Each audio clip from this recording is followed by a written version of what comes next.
In the world of Outlander, Claire and Jamie often engage in a little fibbing, or a whole lot of fibbing, if they think their cause is righteous.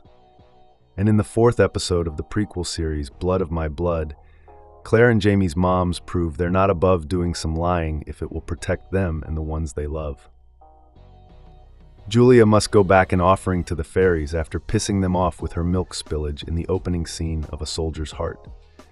In a letter to Henry, she describes how she feels her unborn child and how people at this time believe in both God and mysticism.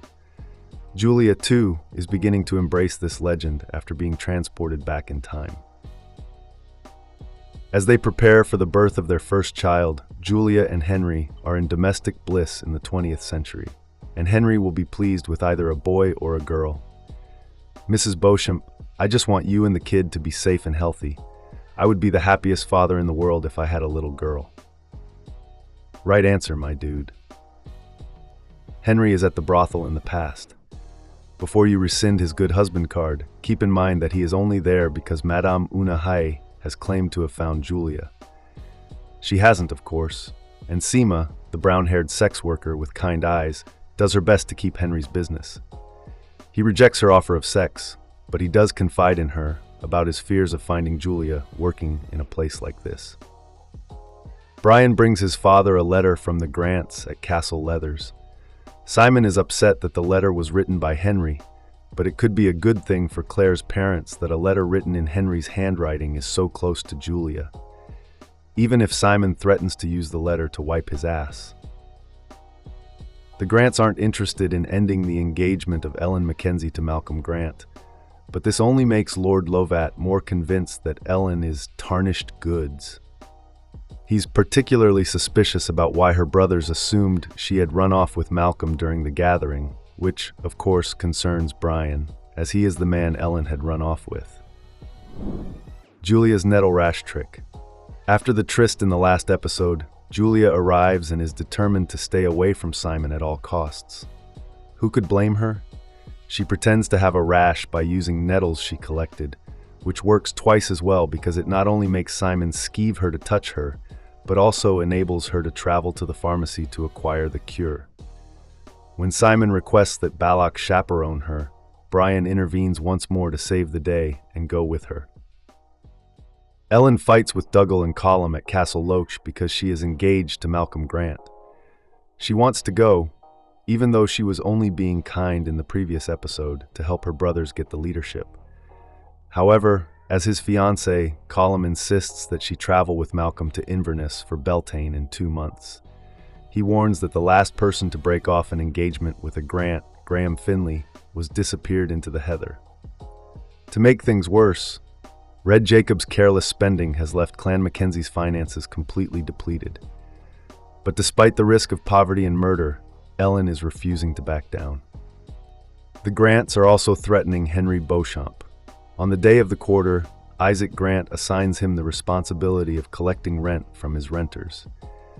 Henry has to get a skilling extra with Archbug's unwelcome help, and he can anticipate getting his head on a pike like the last Bladier if he doesn't return with the extra cash. PTSD flashback. A tenant who is upset about the rent increase punches Henry, and it turns out that this Sassenach is capable of throwing up. As he is taken to the trenches of World War I, Henry goes into fight mode in a fit of PTSD and engages a few Highlanders. The only thing that pulls him out of it is his St. Anthony necklace, which Julia gave him following a prior PTSD episode. He has another flashback later that night, and the only thing that helps him is to caress Julia's necklace and sing "Take Me Back to Dear Old Blighty" the way Julia used to. Henry does get an idea from the memories of Julia. In order to offer the Grant renters some optimism, he plans to start a lottery in which they can win a ticket to live rent-free for the following year, with whatever extra money they pay now. The tenants are motivated by the plan, but Mr. Bug keeps undermining Henry. Man, Mr. Bug is awful.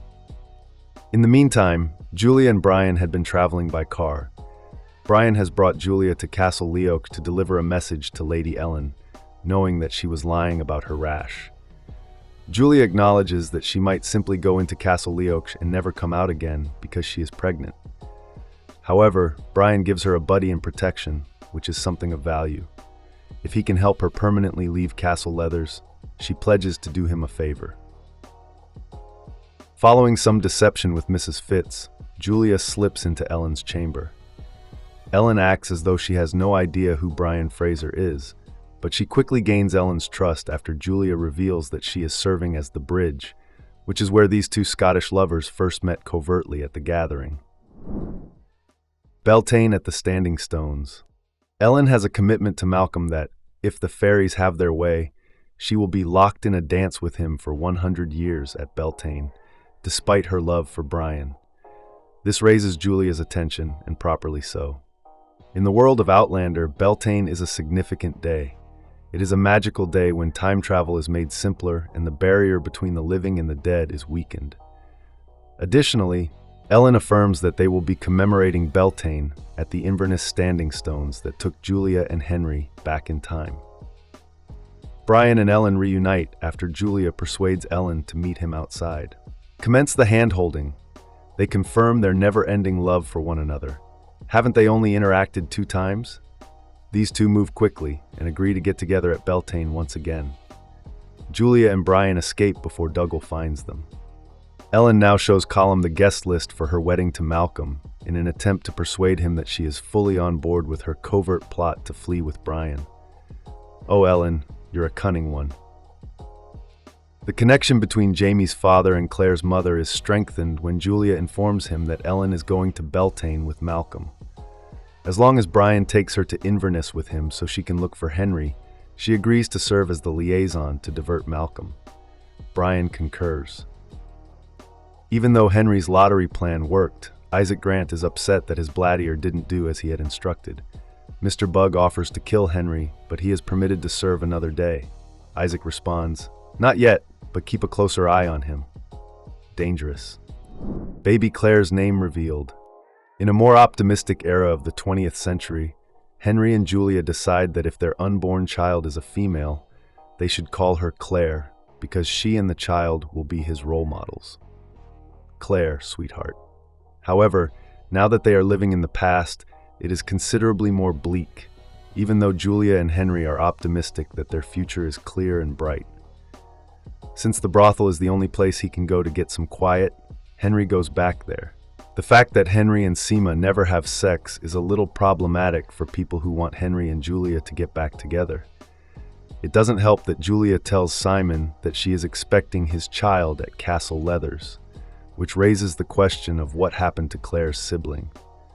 Mistress Porter doesn't blow up her lie immediately, but Julia is rightfully a bit concerned that she will. Although there's the wonderful prospect of both Blood of My Blood couples reconnecting next episode at Beltane, as the lies start mounting up, there's also reason to be afraid that Henry and Julia might not get their bright future. Thanks for watching. If you liked this video, make sure to like and subscribe for more.